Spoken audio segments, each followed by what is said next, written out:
Hello నమస్తే, నేను Ashok. Welcome to ప్రజా చైతన్యం. ఏపీ తాజా రాజకీయాల గురించి మాట్లాడడానికి ప్రస్తుతం మనతో పాటు ఉన్నారు అనలిస్ట్ బాలాగారు. బాలాగారు నమస్తే. నమస్తే. ఫస్ట్ చంద్రబాబు నాయుడు గారు బెయిల్కి సంబంధించి ఒక పెద్ద కాంట్రవర్సీ నడుస్తుంది. ఆయనకు ఒక పెద్ద బిగ్ రిలీఫ్ వచ్చిందని చెప్పేసి చెప్తున్నారు. నిజంగా రిలీఫ్ వచ్చిందా? రిలీఫ్ తెచ్చుకునేలాగా చేసుకున్నారా, లేదంటే కోర్టులు అలా నియమించాయా? అలా పనితీరుకు సంబంధించి ఒక లాయర్గా మీరు ఏం చెప్తారు? ముందుగా మీకు క్లారిఫై చేస్తాను, కొంచెం ఇది జూమ్ ఇన్ చేస్తారా అండి?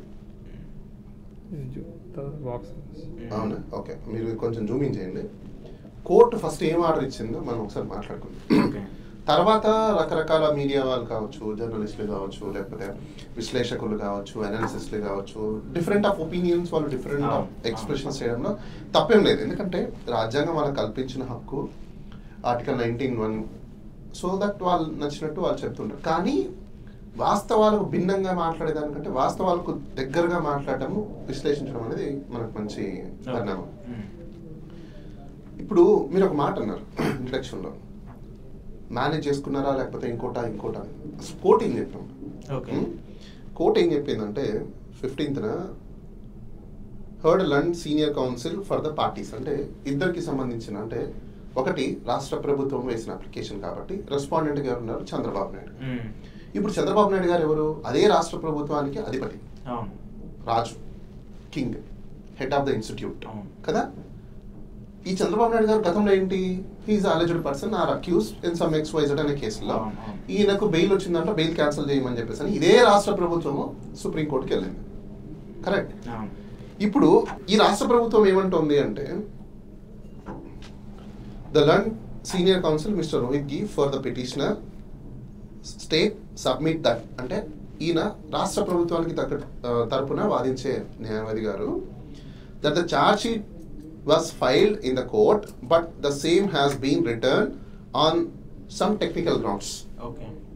కొన్ని టెక్నికల్ గ్రౌండ్స్ వల్ల ఛార్జ్ షీట్ ని రిటర్న్ చేయడం జరిగింది. మేము ఛార్జ్ షీట్ అయితే ఫైల్ చేసాము. అంటే దాని అర్థం ఏంటి, ఇన్వెస్టిగేషన్ మొత్తం అయిపోయింది, కంప్లీట్ గా మేము ఫైనల్ రిపోర్ట్ ఫైల్ చేసేసాము అని చెప్పడం వీళ్ళు చెప్తున్నారు. కాబట్టి తర్వాత నెక్స్ట్ ఏంటి, impugned order having been passed in the month of November 2023 and more than 1 year having lapsed in between, అంటే సంవత్సరం రోజులు దాటిపోయింది. We are not inclined to interfere with the same, hence the special leave petition is dismiss. So court ఇప్పుడు ఈ సందర్భంలో 1 year దాటిపోయింది కాబట్టి intervene అవ్వాల్సిన అవసరం లేదు. అది కాక పైన అడ్వకేట్ ఏం చెప్తున్నారు అంటే, మేము ఛార్జ్ షీట్ ఫైల్ చేసేసామన్నప్పుడు ఇప్పుడు బెయిల్ క్యాన్సిలేషన్ చేసినా చేయకపోయినా రెండు యూజ్లెస్, అవసరం లేదు. కాబట్టి ఈ అప్లికేషన్ కొనసాగించాల్సినంత నెసెసిటీ కూడా లేదని కోర్టు భావించింది అని చెప్పేసి అంటే, ఎందుకు అంటే ఇన్వెస్టిగేషన్ కంప్లీట్ అయిపోయింది అనుకోండి, ఇంకా వాళ్ళు బెయిల్ ఇచ్చినా ఇవ్వకపోయినా ఎండ్ ఆఫ్ ద డే కోర్టుకి అటెండ్ అవ్వాలి. సమన్ ఎందుకు అరెస్ట్ చేస్తారు, రేపు వీళ్ళు ట్రయల్ చేసేటప్పుడు కోర్టుకి హాజరు అవ్వాలి కాబట్టి హాజరు అవ్వరేమో అని చెప్పేసి అని అప్రహెన్షన్ తో అరెస్ట్ అనేది జరుగుతుంది. వన్స్ ఒకసారి కోర్టులకు వెళ్ళిపోయిన తర్వాత, సీసీ నెంబర్ అయిపోయిన తర్వాత, సమన్స్ పంపించిన తర్వాత తప్పనిసరిగా కోర్టుకు రావాల్సిందే. రాలేదనుకోండి మళ్ళీ అరెస్ట్ చేస్తారు కోర్టులో ప్రొడ్యూస్ చేయడానికి. అయితే pending applications including application seeking intervention or implead applications dismissed. అంటే ఇంప్లీడ్ అప్లికేషన్ ఎవరంటే, నాకు తెలిసి ఒక జర్నలిస్ట్ గారు వేశారు, నేను పిల్ వేశాను కాబట్టి ఇది మిస్యూజ్ ఆఫ్ పవర్ అని చెప్పేసి చెప్పడం జరిగింది. అయితే కోర్టు ఏం భావించి ఉంటుంది అంటే, ఈ అప్లికేషన్ లో అంత స్కోప్ లేదు, ఇది బెయిల్ ఉంచాలనా బెయిల్ తీసేయాలా అనే దాంట్లోనే. కాబట్టి ఇప్పుడు ఆయన పవర్ ఉందా, ఇన్ఫ్లుయెన్స్ చేస్తున్నాడా, చేయట్లేదా, ఇవన్నీ దేనికి సంబంధించినవి, ఇన్వెస్టిగేషన్ కి సంబంధించినవి. సో కాబట్టి ఇక్కడ అంత అవసరం లేదు, ఇన్వెస్టిగేషన్ దాంట్లో మీరు చూసుకోండి అని చెప్పకనే చెప్పేసింది కోర్టు. లాస్ట్ పాయింట్ ఇంకోటి కూడా చెప్పాను. అసలు చాలా మంది ఏమంటున్నారంటే, చంద్రబాబు నాయుడు గారి ఊరట వచ్చేసింది, చంద్రబాబు నాయుడు గారి క్లీన్ షీట్ వచ్చేసింది, చంద్రబాబు నాయుడు గారికి సుప్రీంకోర్టే రూట్ క్లియర్ చేసింది అంటే రకరకాలు చెప్తున్నారు కదా. సార్ మీరు అందరూ తెలుసుకోండి, ఇది ఒక పెద్ద చంపపెట్టు. ఎందుకంటే లాస్ట్ పేరు ఒకసారి చదవండి మీరందరూ, లేకపోతే ఈ వీడియో చూడండి, చూసి చదువుకోండి. It goes without saying that in case of any breach of conditions, అంటే కోర్టు ఏం చెప్తుంది, it goes without saying that in case of any breach of the conditions or in case the respondent does not cooperate with the investigation or trial, the state ante rashtra prabhutvaniki shall be at liberty to file appropriate proceedings may permissible. అంటే దాని అర్థం ఏంటి, ఈయన bail order లో conditions ఏవైతే ఇచ్చున్నారో ఆ conditions ని follow అవ్వకపోయినా, కోఆపరేట్ చేయకపోయినా, కండిషన్స్ వైలేట్ చేసినా, ఏ సందర్భంలో అయినా రాష్ట్ర ప్రభుత్వము ఖచ్చితంగా అప్లికేషన్ వేసుకోవచ్చు, అప్రోప్రియేట్ ప్రొసీడింగ్స్ తీసుకోవచ్చు. ఇంకోటి ఏంటి, ఈయన ఒకవేళ ట్రయల్కి కోఆపరేట్ చేయకపోయినా స్టేట్ గవర్నమెంట్ లిబర్టీ ఇస్తున్నాం అంటే ఈ అప్లికేషన్ లో కొట్టేశారు కదా ఇంకా వేయడానికి లేదు అని చాలా మంది భావన ఉంటారు. No, court is granted liberty. ఎందుకు? ఒకవేళ మిస్యూజ్ అయితే మళ్ళీ ఫైల్ చేసి కాబట్టి. సో దీని అర్థం ఏంటి, ఇన్ కేస్ ఎవరైనా మిస్యూజ్ జరిగింది అని చెప్పి ఒకవేళ తెలిసినా వాళ్ళ దృష్టికి వచ్చినా ఈవెన్ ప్రజలు కూడా ఇంటర్వ్యూన్ అవ్వచ్చు. ఎందుకంటే ఇది రాష్ట్రానికి సంబంధించిన అంశం, వ్యక్తికి సంబంధించిన అంశం కాదు. చాలా మంది మాట్లాడుతున్నారు పాప మా జర్నలిస్ట్ గారి మీద కోర్టులు చివాట్లు పెట్టాయని రకరకాలుగా మాట్లాడడం చేయడం జరుగుతుంది. అసలు ఈయనకేం పని, ఎందుకు ఇంటర్వ్యూన్? వైస్ వర్సా క్వశ్చన్ ఒకటి వేద్దాం. నిజంగా కోర్టు అలా ఆయనకు మాట్లాడితే మరి ఇప్పుడు ప్రెసెంట్ స్పీకర్ గా ఉన్న ఆయన ఇంకొక కేసులో ఆయన కూడా అట్లా ఇంటర్వ్యూన్ అప్లికేషన్ వేసాడుగా బెయిల్ క్యాన్సిల్ చేయమని చెప్పేసి, మరి వాళ్ళకి అన్నదా? ఖచ్చితంగా అంటారు. Same principles is applies to anyone. అంటే మీకు ఒకలాగా వీళ్ళకి ఒకలాగా అంటే డెఫినెట్లీ ఆర్టికల్ 14 వైలేషన్ జరిగినట్టు. కాబట్టి కోర్టు ఎప్పుడు అలాంటి పనులు చేయదు. సో కాబట్టి తప్పుడు విషయాల్ని ప్రజలకు తీసుకెళ్లేసి ఏదో ఆ టైంకి మీకు వ్యూస్ వస్తాయి, ఆ టైం వరకు ఏదో ఉంటుంది. But wrong interpretation or wrong information or misinformation, disinformation to the society, it's harm to the society. Okay, ఇప్పుడు ఈ కేసుని ఎవరు విచారించాలి? సిఐడియే కదా? Yes, CID. మరి సిఐడి ప్రాపర్ గా విచారిస్తుందా? నేను అదే అంటున్నా, విచారించే అవకాశం కోర్టు అదే కదా అంటుంది. కోర్టు ఏమంటుంది మీకు అదే మళ్ళీ ఇంకోసారి అర్థమైంది. అంటే నేను సిఐడి ఎందుకు విచారిస్తుందో ప్రాపర్ గా అంటే CID it goes without saying that.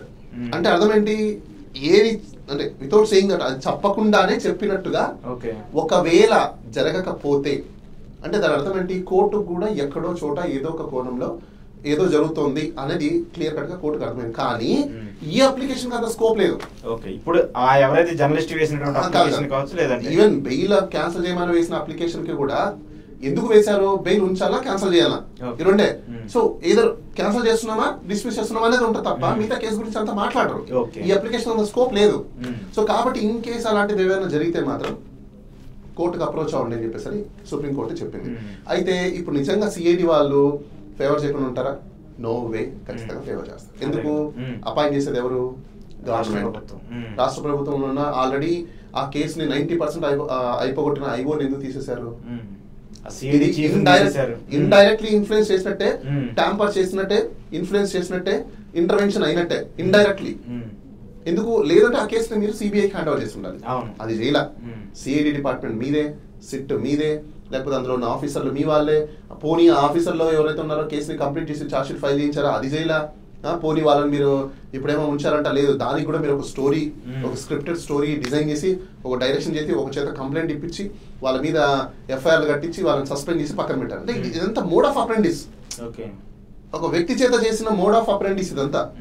అంటే కేసుని నీరుగార్చే ప్రయత్నమే జరుగుతుంది. సో కాబట్టి ఖచ్చితంగా సిఐడి డిపార్ట్మెంట్ ఫెయిర్ గా ఇన్వెస్టిగేషన్ చేసిన దాన్ని కూడా మార్చే అవకాశాలు అయితే ఉంటాయి, ఎందుకంటే వాళ్ళ ప్రైవేట్ పవర్ కాబట్టి. కానీ ఇప్పుడు ఇక్కడ ఈ కేసుని సిబిఐకి ఇవ్వాలని ఎవరైనా మళ్ళీ కొంతమంది బయట వాళ్ళు కానీ ఎవరిని అపీల్ చేస్తే అలాంటి తీసుకునే అవకాశం డెఫినెట్ గా ఉంటుంది. అంటే సుప్రీం కోర్టులో ఇన్ కేస్ ఎవరైనా మళ్ళీ అప్రోచ్ అయ్యి, లేదంటే ఎక్కడైనా హైకోర్టులో అయినా అప్రోచ్ అయ్యి ఇలా సిబిఐ హ్యాండ్ ఓవర్ చేయండి, ఇలాంటి మిస్యూజెస్ జరుగుతుంది అని చెప్తే మాత్రం ఖచ్చితంగా కోర్టు వాళ్ళకి డైరెక్షన్స్ ఇస్తుంది. ఎందుకంటే ఈయనప్పుడు హెడ్ కదా, సో హెడ్ ఉన్నప్పుడు ఖచ్చితంగా ఇన్ఫ్లుయెన్స్ అవుతారు. ఇన్ఫ్లుయెన్స్ అవ్వకుండా ఉండే అవకాశాలు లేవు. It is face on record, ఈజీగా కనిపించిపోతుంది. ఆయన హెడ్ ఉన్నప్పుడు ఆయన మాట వింటారు కానీ free and fair and investigation చేస్తారా? బయాస్ గా అన్బయాస్ గా ఇన్వెస్టిగేషన్ చేస్తారా? చేయరు, బయాస్ గా చేస్తారు. ఎందుకు? ఇప్పుడు ఏ ఐపీఎస్ ఆఫీసర్ అయినా ఐఏఎస్ ఆఫీసర్ అయినా రివ్యూ తీసుకునేది ఎవరు? స్టేట్ గవర్నమెంట్ లో హెడ్. అప్పుడు ఆయన రివ్యూ తీసుకున్నప్పుడు ఏమైనా గుడ్ బుక్స్ లో ఉండాలనుకుంటారు కానీ బ్యాడ్ బుక్స్ లో ఉండాలని అనుకోరు కదా. సో గుడ్ బుక్స్ లో ఉండాలంటే అర్థం ఏంటి? ఆయన ఫేవర్ గా చేస్తారు, ఎవరైనా ఆ పాలసీకి తగ్గట్టుగా చేస్తారు. వాళ్ళ పాలసీలు ఇది కూడా ఉంటుంది కాబట్టి ఖచ్చితంగా వాళ్ళకి ఇష్టం వచ్చినట్టు చేస్తారు. సో ఈ 5 years ఈ కేసు ఇంక ఇలానే కంటిన్యూ అవుతుంది కాబట్టి దీని మీద రిజల్ట్ అయితే ఉండదు, చెప్పలేము. అది మంచి ఏమి ఎలా జరుగుతుంది ఏంటనేది వి డోంట్ నో. ఎందుకంటే డిపెండ్స్ అపాన్ ఇవన్నీ కోర్టులో ఉన్నాయి కాబట్టి ఎవరు ఎలాంటి అప్లికేషన్స్ వేస్తారు ఏంటనేది we have to wait and watch. So ఏపీకి సంబంధించి పొలిటికల్ గా చూసుకుంటే ఒక డ్రామా అనేది నడుస్తుంది. పవన్ కళ్యాణ్ చేసినటువంటి దూకుడు రాజకీయం కావచ్చు, లేదంటే టీడీపీ ఫేస్ చేసినటువంటి ప్రాబ్లమ్స్ కావచ్చు, ఇప్పుడు కొత్తగా లోకేష్ ని డిప్యూటీ సీఎం చేయాలనేటువంటి వ్యాఖ్యలు కావచ్చు, ఇవన్నీ చూస్తుంటే ఏంటి ఈ కూటమి కంటిన్యూ అవుతుందని అనుకోవచ్చా, లేదంటే మధ్యలోనే డిస్ప్యూట్ అవుతుంది? ఒకటి పవన్ కళ్యాణ్ చేసే వ్యాఖ్యలు ఒకసారి మనం చూస్తుంటే మహారాష్ట్రలో జరిగిన శివసేనకి ఏదైతే జరిగిందో అదే గతి రేపు టీడీపీ కూడా పడుతుందేమో అనే ఒక సిగ్నల్స్ వస్తున్నాయని మనం అనుకోవాలి. ఎందుకు అంటే రేపు హఠాత్తుగా పవన్ కళ్యాణ్ చీఫ్ మినిస్టర్ చేసినా ఆశ్చర్యపోనక్కర్లేదు. రీజన్ ఏంటి అంటే ఇప్పుడు కోర్టులో కేసులు ఇవన్నీ ఉన్నాయి. డిపెండ్స్ అపాన్ కోర్టులో డెసిషన్స్ ఎలా వస్తాయి ఏంటనేది తెలియదు.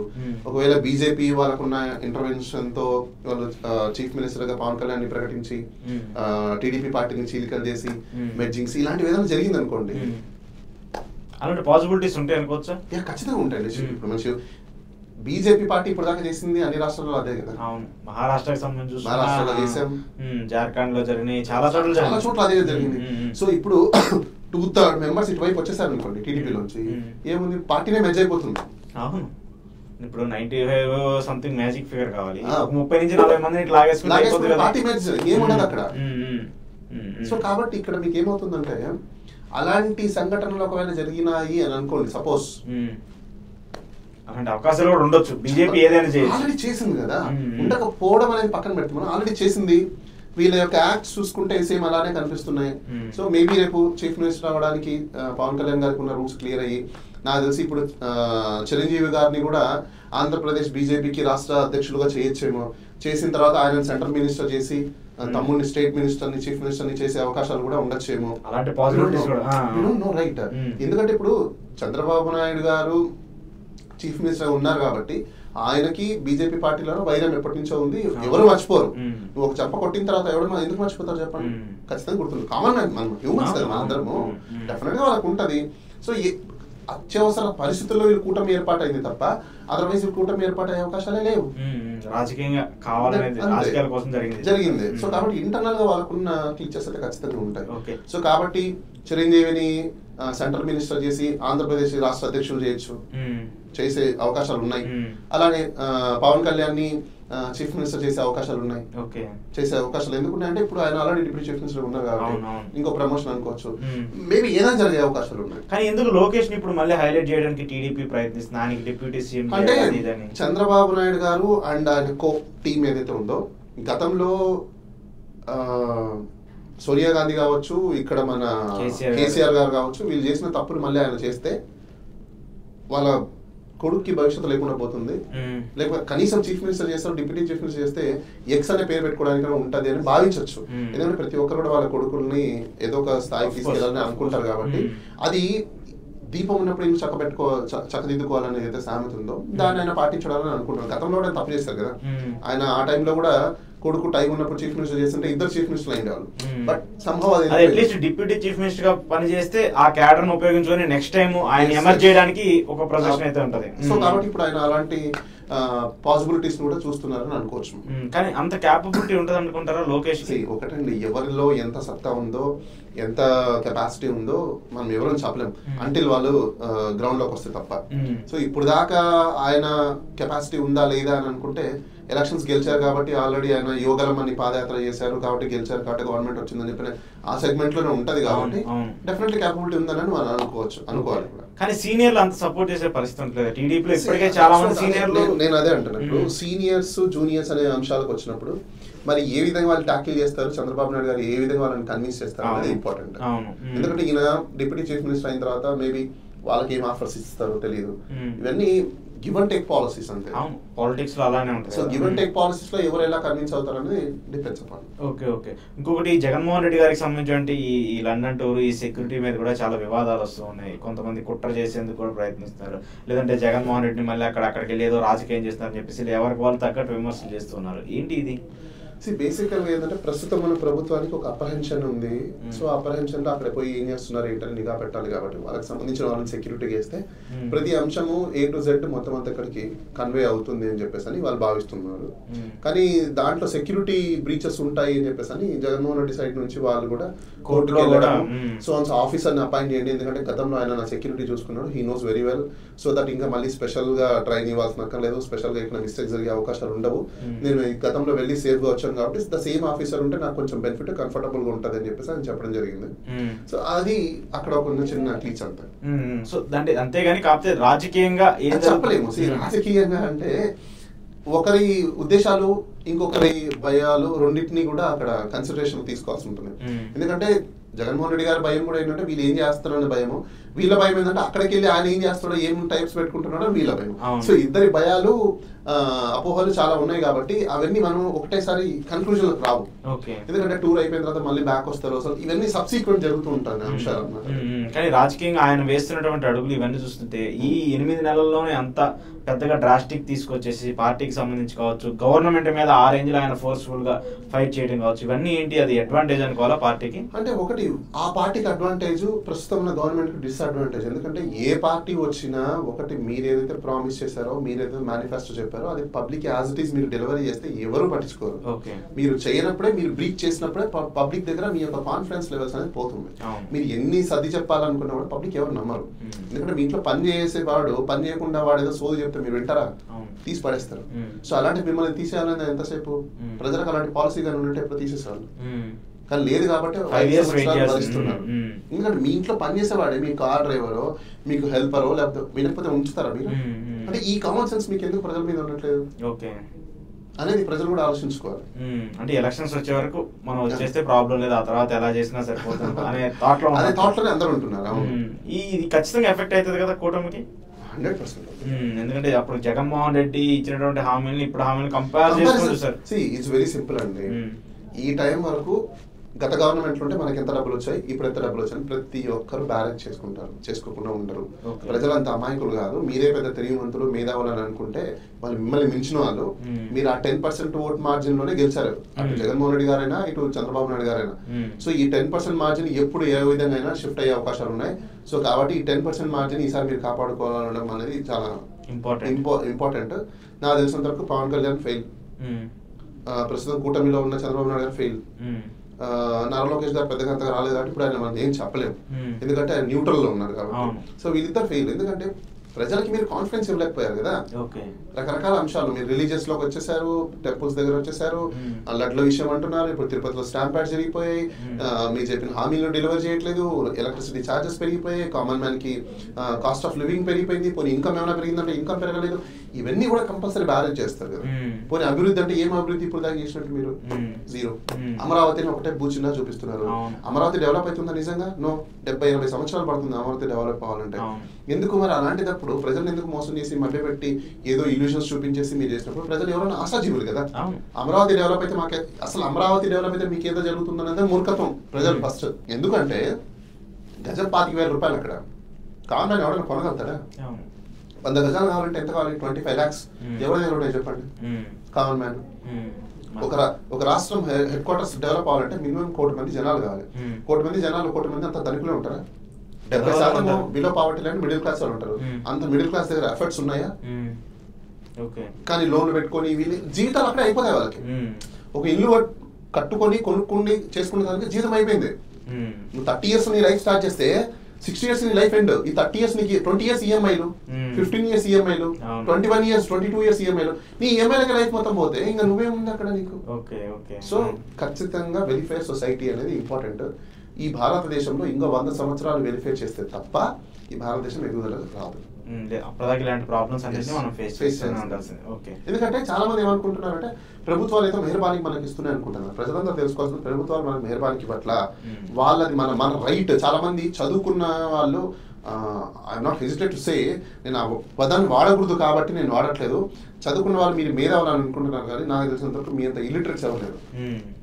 వాళ్ళే ఫ్రీబీస్ ఏం ఊరికి ఇవ్వట్లేదు. It's not freebies, it is our right. రాజ్యాంగంలో డిపిఎస్పీస్ ఉన్నాయి, director principles of state policies. దాంట్లో వెరిఫైర్ అనేది మోర్ ఇంపార్టెంట్. ఎడ్యుకేషన్, హెల్త్, ఇవన్నీ చాలా ఇంపార్టెన్స్ ఉన్నాయి. అవన్నీ కంపల్సరీ ఇవ్వాల్సినవి. మీకు చేత కాక, మీరు ప్రభుత్వాన్ని సెలెక్ట్ చేసుకోవడం మీకు చేత కాక, మీరు చదువుకున్న మేధావులను మీరు అనుకుంటున్నారు, కానీ మీకు ఫ్రీగా రావాల్సిన ఎడ్యుకేషన్ ఈ రోజు మీరు కొనుక్కుంటున్నారు డబ్బులు పెట్టి. ఫ్రీగా రావాల్సిన హెల్త్, ఫ్రీగా రావాల్సిన మెడికల్ చెకప్స్ ఇవన్నీ మీరు కొనుక్కుంటున్నారు. మీకు సిగ్గుండాలి. మళ్ళీ దాన్ని మీరు ఫ్రీబీస్ అని, మేము టెక్కీస్ అని, మేము చదువుకున్న వాళ్ళమని చెప్పి, మాకు సోషల్ మీడియా ఉంది, మాకు ట్విట్టర్ ఉంది, మాకు ఫేస్బుక్ ఉంది, మాకు యూట్యూబ్ ఉంది, మా రకరకాల ఒపీనియన్స్ మేము ఎక్స్ప్రెస్ చేస్తాం. First you know what is your bases. ఈ బేసెస్ తెలియ కూడా మీరు మాట్లాడుతున్నారు. మీకు రావాల్సిన ఫ్రీని డబ్బులు పెట్టి కొనుక్కుంటున్నారు. ఇంతకంటే అసహ్యం ఏమైనా ఉందా? ఇంతకంటే దరిద్రం ఏమైనా ఉందా? Water, by the way, water డబ్బులు పెట్టి కొనుక్కునే పరిస్థితులు ఎవరు మొత్తం దేశం అంతా ఉందంటే ఇంతకంటే సిగ్గుచేటు ఏదైనా ఉందా? వాళ్ళు ఇప్పుడు అమ్మే వాళ్ళకి ఫ్రీగానే కదా వాటర్ వస్తున్నాయి. దెన్ మనం వాడే డబ్బులు పెట్టుకుంటున్నాం. అసలు థింక్ చేయండి బాస్. చదువుకున్న వాళ్ళు ప్రతి ఒక్కరు కూడా, including you and me also, మనం థింక్ చేస్తున్నాం కాబట్టి కనీసం మనం మాట్లాడగలుగుతున్నాం. మీరు థింక్ చేయకుండా ఎలా వదిలేస్తే మీరేమో ఇప్పుడు ఒక 10 రోజులు బాగుండొచ్చేమో, 10 years 15 years, but me generation చాలా దెబ్బతింటుంది. ఇంకోటి, సైకలాజికల్ డిజార్డర్ గా ఇండియా టాప్ ప్లేస్ లో ఉంది. 80% జనాలు మొత్తం అంతా సైకలాజికల్ డిజార్డర్స్. రీజన్ ఏంటి? ప్రాపర్ ఎయిర్ లేదు, ప్రాపర్ ఫుడ్ లేదు, ప్రాపర్ వాటర్ లేదు, ప్రాపర్ హైజీన్ లేదు, ప్రాపర్ డిగ్నిఫైడ్ లైఫ్ లేదు, ప్రాపర్ ప్రోటీన్ ఫుడ్ లేదు. ఎక్కడ ఉంటుంది? సైకలాజికల్ గా ఆంథ్రోపాలజికల్ దెబ్బ తిన్నట్టే. మరి ఏం జీవితం మీకు డెవలప్ అయింది? చాలా మంది పెళ్లి ఇప్పుడు 30 సంవత్సరాల వరకు వెయిట్ చేసి పెళ్లి చేసుకుని పిల్లలు కానీ లేక ఐవీఎఫ్ సెంటర్లకు వెళ్ళాల్సి వస్తుంది. దేనికి వెళ్ళాల్సి వస్తుంది? Because me health, me cooperation లేక, మీ హెల్త్ సరిగ్గా సహకరించక, వాళ్ళకి బాడీలో ప్రాబ్లమ్స్ వచ్చి లేడీస్ కి కూడా. ఇదంతా దేనికి వస్తున్నాయి? మీ ప్రాబ్లమ్సే కదా. మీరు ఎప్పుడైతే nature law as it is గా యూజ్ చేసుకుంటారో, ఇప్పుడు వేరే దేశాలు ఉన్నాయి, వాళ్ళు ఎందుకు నేచర్ ని కాపాడుకుంటున్నాయి వాళ్ళకి తెలియదు కదా. అంటే మీకంటే మేధావుల వాళ్ళు, సరే వాళ్ళకంటే మీరు మేధావులా? మనమందరం పోయేదో అక్కడ వేరే కంట్రీస్ లో మనం మేధావులు చెప్పుకుంటాం. No, we are slavers there. మనం యజమానులు కాదు, మనం పని చేస్తున్నాం అంతే. అంటే మీరేదో పని చేస్తున్నారని చెప్పేసి అని మొత్తం దేశమంతా వాళ్ళ ఎకానమీ అంతా మీ మీద డిపెండ్ అని అనుకుంటే మూర్ఖత్వం. వాళ్ళు డిఫైన్ చేసిన సిస్టమ్ లో వాళ్ళు చెప్పిన ఇన్స్ట్రక్షన్ ప్రకారం మీరు పని చేస్తున్నారు అంతే. అంతేగాని మీరేదో క్రియేట్ చేసినట్టు కాదు. అది మనందరం గుర్తుపెట్టుకోవాలి. ఇక్కడ కూడా సేమ్ అలాంటి సిస్టమ్ వస్తే బాగుంటుంది. చూద్దాం మరి దీనికి సంబంధించి రియాక్షన్స్ ఎలా ఉంటాయి. థ్యాంక్ యూ బాలాగారు. ఇది బాలాగారితో ఎక్స్క్లూజివ్ ఇంటర్వ్యూ. చూస్తూనే ఉండండి ప్రజా చైతన్యం.